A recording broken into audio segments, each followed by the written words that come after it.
Hi and welcome back to Brain to Page. This week I want to talk about story fragments. Now again, as last week, I'd been speaking to some writers and one lady suggested that one thing that might be good to talk about is that you don't actually always need to finish a story. Not every story is ever actually going to go from an idea to a finished product. So that's what I want to talk about today. So how many times have you started a story with full good intentions that you're going to finish, and then you've gotten halfway through and either you've just run out of steam or life's happened, or for some reason you just haven't gotten finished? Don't sort of worry about that. Don't be like, oh my god, I'm not going to be a writer, I haven't finished my story. That's fine. I mean, I can't even begin to count the number of unfinished stories I've got on my hard drive. I've got a couple of unfinished novels as well, and I just feel like if I get halfway through and I don't go back to it within a few weeks, it obviously wasn't meant to be. However, that being said, what I do want to remind you of is just because a story isn't necessarily ready to be finished now doesn't mean it never will. So this is what I want you to think about.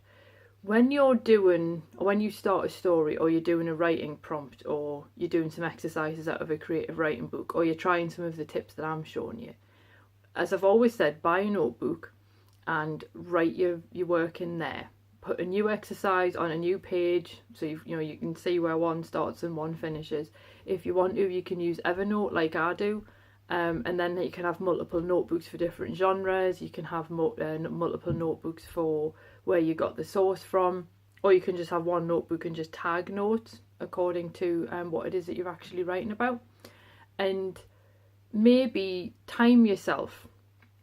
Maybe give yourself 8 minutes. Monica Leoneld has a really good book, which I'll put a link below, about the 8-minute writing habit, which I just can't recommend enough.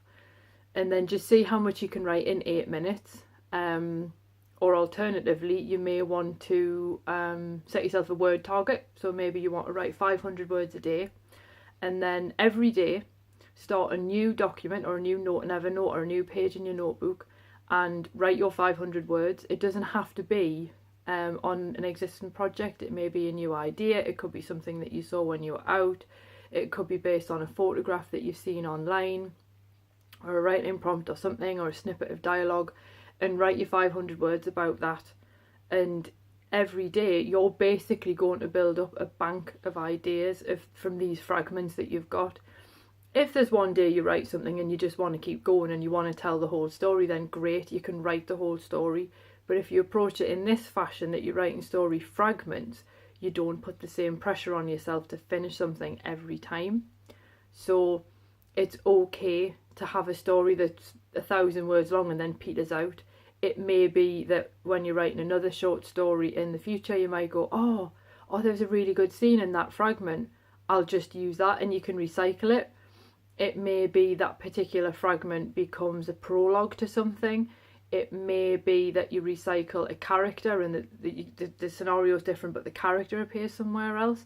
But don't be afraid to leave things unfinished. You can go back to them and finish them in future. It may be if you feel you've got writer's block and you're working on a novel, for example, and you're completely stuck.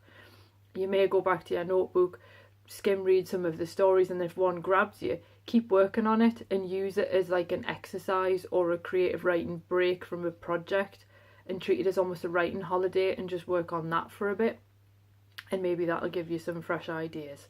So as I say, keep a notebook, never note, whatever it might be, and just write every day in there on something different.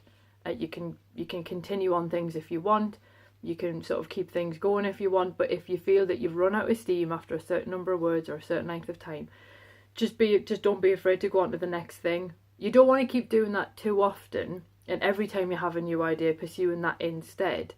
But when you first start out, it's perfectly alright to just write fragments, or to just write stories that are 1,000 words long and just stick to flash fiction if you want.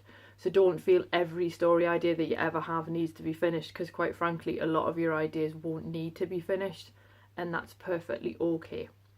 So I hope this tip has helped you. I'm going to put a prompt at the end just in case you want to try something new. And if you do come up with anything, please leave a link to your blog down below so I can come and have a look at what you've come up with. That would be grand. If you haven't already subscribed to this channel and you found this tip useful, again, please consider hitting subscribe. And if you really found it useful, if you'd like to share it with other writers, and then they can hopefully get some use out of it as well. But otherwise, happy writing, and I'll see you next week. Have a fantastic week. Bye bye.